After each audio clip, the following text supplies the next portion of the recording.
Барлықтарыңызға сәлем достар. Бүгін сіздерге қызылшадан өте дәмді болып шығатын салаттың рецептін көрсететін боламын. Видеоны соңына дейін қараңыздар. Ең алдымен біз қызылшамызды солонка етіп, ұзынша етіп турап алатын боламыз.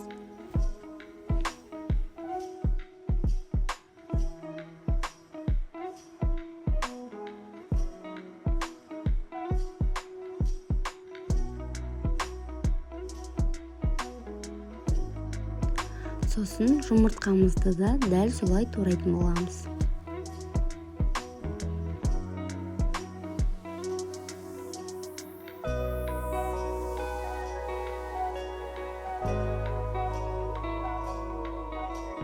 Міне біз қызылшамен жұмыртқамызды турап алдық.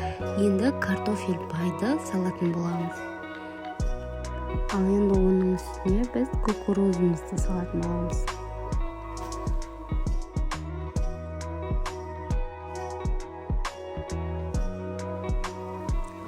Сосын майонезімізді салып, барлығын жақсылап араластыратын боламыз.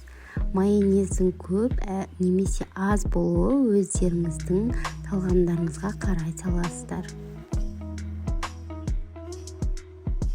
Міне достар, біздің салатымыз осылай әрі тез дайын болады және өте дәмді болып жасалынады. Міндетті түрде жасап, отбасыларыңызды қуантыңыздар. Әрі біздің қызылшамыз адам денсаулығына өте пайдалы.